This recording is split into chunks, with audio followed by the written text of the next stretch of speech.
Confirmed मरीज़ हैं और जो आज के दिन पॉजिटिव केसेस आए हैं सामने वो 1537 है। टोटल नंबर ऑफ डेथ्स या जितने लोग जान की बाजी हार गए हैं पंजाब में वो 1031 है। पिछले 24 घंटे के अंदर 62 लोग जान की बाजी हारे। रिकवरी हमारी तकरीबन 18,000 के करीब पहुंच चुकी है।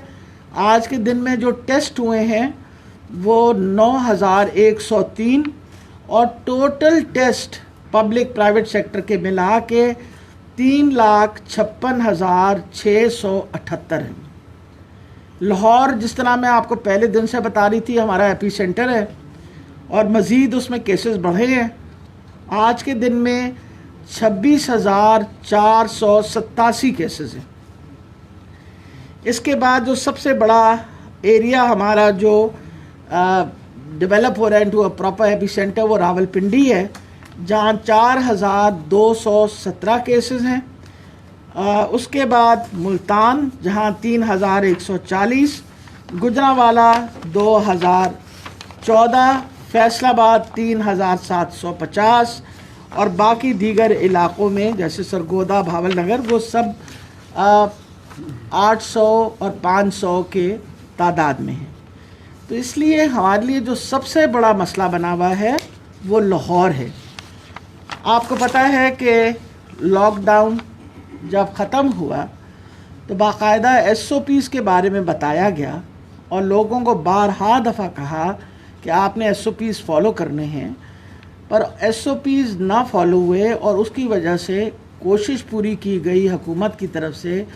हमने दुकानें भी सील की, मार्केट्स भी बंद की, लेकिन लोग जो थे वो जिन SOPs पे कहा था उन्होंने उस पर काम नहीं किया। आपको पता है कि प्राइम मिनिस्टर साहब तशरीफ़ लाए थे और उन्होंने ये कहा था कि हमें अब ये बात सोचनी पड़ेगी कि जिन इलाक़ों के अंदर फैलाव ज़्यादा है उसके लिए हम डिफरेंट इक़दाम उठाएं।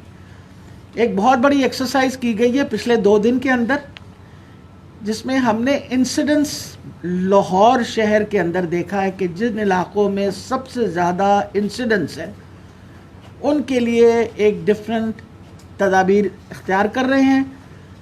कल 12 बजे के बाद ये सारे इलाके जो हैं इनको बहुत हद तक बंद कर दिया जाएगा और इस सिलसिले के अंदर मेरे साथ कमिश्नर लाहौर और मेरे साथ CCPO लाहौर दोनों तशरीफ़ फरमा हैं और जो इलाके उन्होंने इंसिडेंट्स के मुताबिक बताए हैं जिनमें सबसे ज़्यादा तादाद इंसिडेंट्स ये होता है कि पर 1000 वहाँ कितने केसेस सामने आ रहे हैं, ताकि हम स्प्रेड ऑफ ये जो ट्रांसमिशन है ऑफ वायरस वो इस बंद करने के बाद इसे रोक सकें। वो है शादरा, कुछ इलाके शादरा के हैं, हमारी वॉल्ड सिटी के कुछ इलाके हैं, मुजंग, शादबाग, हरबंसपुरा, गुलबर्ग के कुछ इलाके हैं, कुछ इलाके कैंट के हैं, निश्तर टाउन तकरीबन सारा ही, अलामा इकबाल टाउन में कुछ सोसाइटीज़ ऐसी हैं जिनमें फैलाव बहुत ज़्यादा है, उनको भी बंद कर दिया जाएगा। और ये डिसीजन जो है इसमें खाने पीने की अशिया, आपके जो फार्मेसीज़ हैं वो उसी तरह जिस तरह पहले था वो खुली रहेंगी और कुछ बिजनेसेस जिनकी परमिशन दी हुई है वो चलती। फॉर एग्ज़ाम्पल आपकी जो फैक्ट्रीज़ इस वक्त प्रोटेक्टिव इक्विपमेंट बना रही हैं, अगर उस इलाके में हैं, अगर कोई ऐसी काम ऐसे उस इलाके में हो रहा है which is related to medical supplies, वो भी खुले रहेंगे।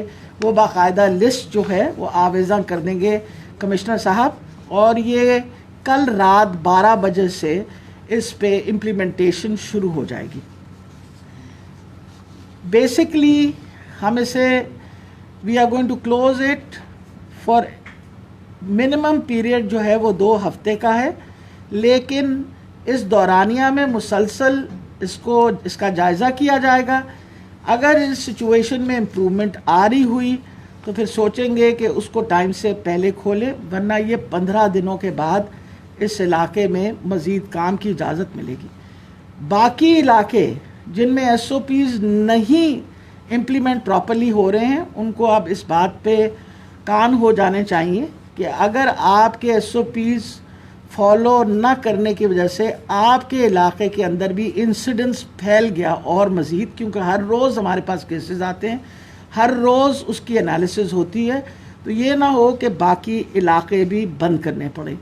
तो मेहरबानी करके जो SOPs हुकूमत ने दी हुई हैं उनको आप सख्ती से फॉलो करें ताकि मईशत भी चलती रहे, कारोबार भी चलता रहे, और जो इस वक्त फैलाव हो रहा है ट्रांसमिशन इस वायरस का, उसमें हम रोकथाम भी कर सकें। तो ये मैं आपको बताती चली जाऊं कि सिर्फ मास्क पहनने से, जिस तरह प्राइम मिनिस्टर साहब ने फरमाया था, हम कम से कम 50% अपनी ट्रांसमिशन रोक सकते हैं। सोशल डिस्टेंसिंग, और जो बार बार उन्होंने ये बात कही थी वो ये कि हम अपने बुज़ुर्गों को, अपने बूढ़ों को प्रोटेक्ट करें, क्योंकि आपने उनको घर में रखना है और अपने आप को भी उनसे दूर रखना है, सिर्फ इस वजह से कि आप अगर घर से बाहर निकल के किसी ज़रूरी काम को जाते हैं तो आप वायरस घर में वापस ला सकते हैं और उनको इन्फेक्ट कर सकते हैं। तो ये 2-3 बहुत ज़रूरी बातें थी जो आपके सामने रखनी थी। एक जो मुसलसल, कई दफ़ा मुझे बहुत ही अफसोस होता है, टीवी पे मुसलसल चल रहा होता है, हर बंदा एक्सपर्ट है, हुकूमत फ़ेल हो गई है कंट्रोल करने में। मकसद ये है कि अगर तो वाकई हुकूमतें फ़ेल हो गई हैं तो पूरी दुनिया की हुकूमतें फ़ेल हो गई। इम्पॉर्टेंट ये चीज़ है कि ये एक वायरल इन्फेक्शन है जिस पे सारी दुनिया के अंदर बहुत बड़ा एफर्ट किया जा रहा है और हर तरीके से लोग कोशिश कर रहे हैं कि इस पेंडेमिक को रोकें।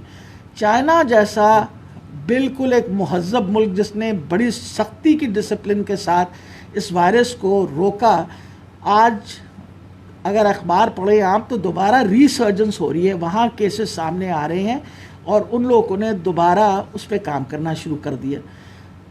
मुझे ये भी अफसोस होता है कई दफ़ा कि हमारा कंपैरिजन पाकिस्तान का किया जाता है न्यूजीलैंड और ताइवान से कि उन्होंने मुकम्मल तौर पे कंट्रोल कर लिया।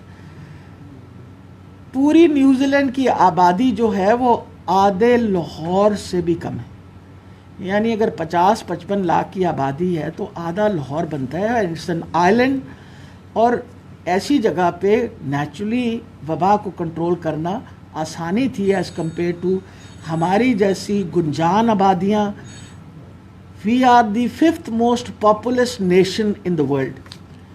लेकिन इन चीज़ों को मद्देनज़र रखते हुए हुकूमतों ने, सब हुकूमतों ने, इसमें यह नहीं कि पंजाब हुकूमत, मैं कहूँगी सिंध हुकूमत ने, खैबर पख्तूनख्वा ने, बलूचिस्तान ने, over and above I think जितना एफर्ट गिलगित बल्तिस्तान, कश्मीर, आज़ाद कश्मीर ने किए, ये I think there are no examples of it. अगर आप अपना कंपैरिजन इंडिया के साथ करें तो आई एश्योर यू कि we are better off than our neighbouring countries.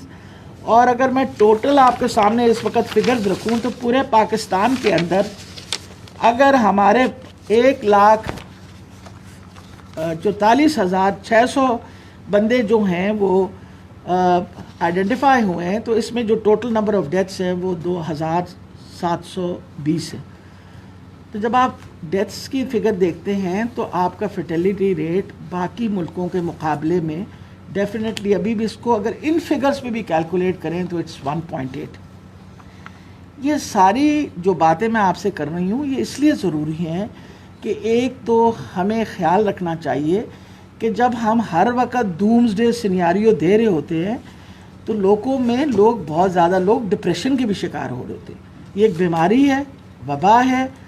हमारी पूरी कोशिश है बतौर हुकूमत कि हम इसको सिर्फ कंट्रोल ना करें, पर इसके इलाज मालजे के लिए हर किस्म की सहूलत, चाहे वो पब्लिक सेक्टर में हो या प्राइवेट सेक्टर में हो, उसको हमने ऑर्गेनाइज बहुत हद तक किया हुआ है। अभी मैं आपको बता दूं कि इस वक्त ये मेरे सामने पंजाब के भी फिगर्स हैं कि हमने इंश्योर किया हुआ है कि जो HDU बेड्स हैं, हाई डिपेंडेंसी बेड्स जो हैं, वो तकरीबन 140 हैं स्पेशलाइज्ड हेल्थ केयर के अंदर, और हमारे जो प्राइवेट हॉस्पिटल 368 हैं। और अभी भी वो जो बेड्स हैं उनमें जो वेकेंट हैं वो तकरीबन, अगर मैं कहूँ तो वो तकरीबन 30% जो हैं वो अवेलेबल है। अब इस पे लोग कहते हैं कि जी गलत बयानी की जाती है, हमसे और कहा जाता है बेड वेकेंट है, और बेड वेकेंट नहीं होता। माना कुछ अस्पताल ऐसी है जो भरे हुए हैं, लेकिन हर बंदे को उस अस्पताल में जाने की ज़रूरत नहीं है। आज ही के दिन में मैं आपको बता दूं कि मेयो हॉस्पिटल के अंदर 15 न्यू वेंटिलेटर्स इंस्टॉल हो गए, और इसी तरीके से 15 नए वेंटिलेटर्स जो हैं वो PKLI में, अब ये जिना में, तो ये टोटल 30 वेंटिलेटर्स तो आज की सुबह में ऐड हो गए। और हुकूमत मुसलसल कोशिश कर रही है कि ऑक्सीजनेटेड बेड्स, और अगले एक हफ्ते के अंदर इंशाल्लाह 1000 HDU बेड्स और डेवलप हो जाएगा। आज सुबह प्रोफेसर गर्देजी जो PKLI का ख्याल कर रहे हैं, उन्होंने मुझे बताया कि 50 हाई डिपेंडेंसी यूनिट बेड जो आज के दिन चालू कर दिया। सो हुकूमत पूरी कोशिश कर रही है, अपने पूरे वसाइल इस्तेमाल कर रही है। हमने महंगे से महंगा टीका प्रोवाइड कर रहे हैं। एक्टेमरा जो इंजेक्शन है वो बाकायदा हमारी सरकारी अस्पतालों में मिल रहा है, और उन मरीज़ों को दिया जा रहा है जो एक्चुअली जिनको ज़रूरत है, और वो भी ट्रायल की, इट्स अ ट्रायल ड्रग। इसी तरह प्राइवेट सेक्टर के अंदर भी हमने पूरी कोशिश की अपना हेल्थ केयर कमीशन की तरफ से कि वहाँ भी ये इंजेक्शन्स मौजूद हो। मुल्तान के अंदर मज़ीद आज 10 नए वेंटिलेटर्स नेशनल मेडिकल कॉलेज के अंदर आज इंस्टॉल होंगे, और आज दोपहर तक दे विल बी फंक्शनिंग। इसी तरीके से जो तैयब अर्दोगान है उसके जो मैक्स जितने वेंटिलेटर्स हैं इंशाल्लाह बाय इवनिंग दिल बी फंक्शनल। उनके पास 30 वेंटिलेटर्स हैं। ये सारी बातें मैं आपको इसलिए बताती हूँ कि फिगर्स मेरे सामने होती हैं और लोग पैनिक करते हैं। पैनिक करने के लिए इसीलिए बार बार उनसे कहा जाता है कि आप हेल्पलाइन पे रब्ता करें, वो आपको बताएंगे कहाँ बेड्स मौजूद है। 1033 हेल्पलाइन है पूरे पंजाब के लिए, और ये प्राइमरी सेकेंडरी हेल्थ केयर के कंट्रोल रूम में मौजूद है। इनके पास सारी इन्फॉर्मेशन होती है, आप इस पर कॉन्टैक्ट करें। 1122 आपको सबको पता है हमारी एम्बुलेंस सर्विस है। और फिर सबसे बड़ी बात है हेल्पलाइन लाहौर के लिए 04299211136 1137 1138। ये बहुत दफ़ा हम अखबारों में भी दे चुके हैं, और मैं अपने मुअज़्ज़ज़ हमारे जो आरकीन प्रेस हैं उनको मैं कहूँगी कि आप मेहरबानी करके इन नंबरों को ज़रूर वो किया करें। ये सारे इक़दाम के साथ हम उम्मीद रखते हैं कि इंशाअल्लाह हम इस वबा पे भी काबू करेंगे, और जिन मरीज़ों को इलाज की ज़रूरत है उनका इलाज भी करेंगे, और जो हमारी इकनॉमिक एक्टिविटी जो है वो भी इंशाअल्लाह चलती रहेगी, ताकि मईशत जो है उसका पहिया चले और गरीब मज़ीद गरीब ना हो। बहुत शुक्रिया जी। आप कोई सवाल पूछना चाहते हैं तो I am ready to take. Madam ये सवाल आपसे पूछना था कि अभी आपने जिन इलाकों का जिक्र किया है कि उनको आप अगर रात 12 बजे से बंद कर रहे हैं, इसमें वाज़ेह कर दीजिए क्या इनको मुकम्मल तौर पे कर्फ्यू की तरह का सिस्टम होगा, रोज़ी की और उनकी जैसे पहले होता है दुकानें खुली होती थी वो खुली रहेगी, और इन इलाकों में कितने पेशेंट जो हैं वो आए हैं उसके बारे में थोड़ी तफसील बता दीजिए। देखिए मकसद ये है कि लाहौर के ये सारे जो हैं ये डेंसिटी बेस्ड हैं। पर 5 per 1000 in that particular area have been calculated, और जो इलाके की मैंने आपको जैसे शादरा का बताया, वहाँ नेचुरली जिस इलाके को हम बंद करेंगे वहाँ की मार्केट भी बंद होंगी, रिटेल स्टोर्स भी बंद होंगे, रोज़मर्रा का काम ज़रूर रुकेगा, लेकिन जो काम चलता रहेगा वो जैसे पिछले लॉकडाउन में था कि भाई हम लोग वहाँ खाने पीने की अशिया पे कोई पाबंदी नहीं होगी, अपना तंदूर भी चलेंगे, के अलावा दवाइयों की दुकान भी चलेगी। और फिर सबसे बड़ी ये बात है कि इसमें जो भी हम करेंगे इसके नंबर ऑफ़ पेशेंट्स, अगर मैं सिर्फ let's say Allama Iqbal town की एरियाज़ में नहीं बताना चाह रही आपको, लेकिन एक पर्टिकुलर एरिया में 358 केसेस हैं, 358 केसेस। जौहर टाउन, चले बता देते हैं जौहर टाउन का इलाका, वाबडा टाउन के इलाके में 259 पेशेंट। अब मसला ये है जब इतनी बड़ी तादाद हो मरीज़ों की, तो फिर इन इलाकों को तो पाबंद करना पड़ेगा, और बंद करना पड़ेगा कि लोगों ने अगर SOPs फॉलो किए होते तो इतनी बड़ी तादाद मरीज़ों की ना होती। ये लंबी लिस्ट है मेरे पास, लेकिन मैं आपको पूरी बता रही हूँ कि एक एक फिगर को पढ़ के बाकायदा हमने वो इलाकों पे पाबंदी लगा रहे हैं जिन इलाकों के अंदर डेंसिटी जो है मरीज़ों की बढ़ गई है और जिसमें वायरल ट्रांसमिशन ज़्यादा बढ़ सकती है, और इंशाल्लाह इसके बंद करने से बहुत फ़र्क पड़ जाएगा। जी, any other question? Ji,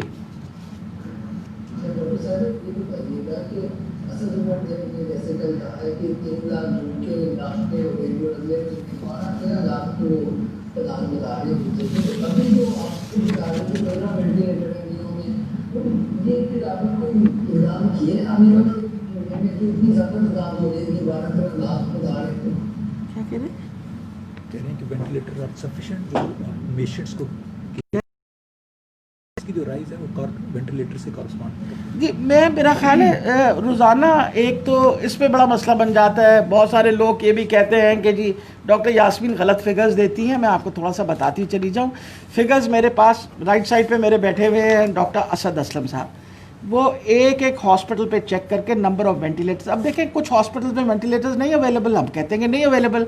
for example let's say Lahore general hospital में आज वेंटिलेटर अवेलेबल नहीं है, बट आई नो कि PKLI के अंदर 9 वेंटिलेटर्स अवेलेबल हैं। मुझे ये पता है कि आज मेयो हॉस्पिटल के अंदर 15 वेंटिलेटर्स अवेलेबल है। इस वक्त लाहौर की जो मेरे सामने फिगर है मैं आपको अभी बताती हूँ, जो एक सेकंड, लाहौर के अंदर सिर्फ इस वक्त अगर मैं आपको बताऊँ तो टोटल नंबर ऑफ वेंटिलेटर्स जो हमारे पास वेकेंट हैं ये हैं पब्लिक और प्राइवेट सेक्टर को।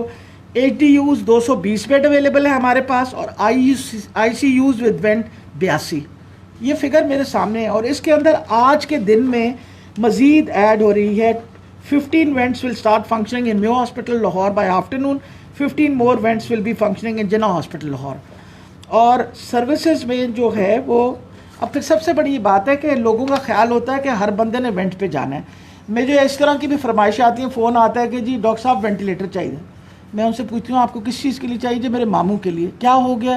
जी उनकी तबीयत ख़राब है, अब उनका सांस उखड़ है। तो मैंने कहा हर सांस पे वेंटिलेटर नहीं लगाया जाता, बाईपैप मशीन्स हैं। और मैं आपको यकीन करूं वो जिसका शोर उन्होंने इतना मचाया था वो 4 लीटर ऑफ ऑक्सीजन पे वो बिल्कुल स्टेबलाइज हो गए जब उनको अस्पताल भेजा। मरीज़ घर से डिसाइड करते हैं कि हमें वेंटिलेटर की ज़रूरत है और पूछते यही है कि वेंटिलेटर बेड चाहिए। घर पे बैठ के तो किसी को नहीं समझ आएगी ना कि वेंटिलेटर बेड चाहिए या नहीं। उनको अस्पताल आना पड़ेगा, अस्पताल में फिर डिसीजन दी जाएगी कि do they require high flow oxygen.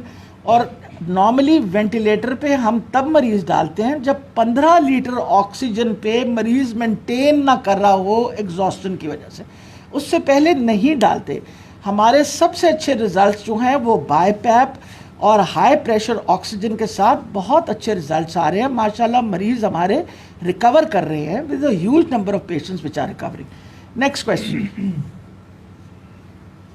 आपसे ये करना था कि सर्विस हॉस्पिटल्स में जो इंडिविजुअल हॉस्पिटलों में हमारा जाना होता है हर रोज, तो वहाँ के जो डॉक्टर्स हैं वो ये होना होते हैं कि हुकूमत पंजाब जो है हमें फिक्र हो जाने का हम अपनी मदद आपके तहत जो है तो इस लेते हैं और फ्रंट लाइन का बातें हम मरीजों को चेक करते हैं।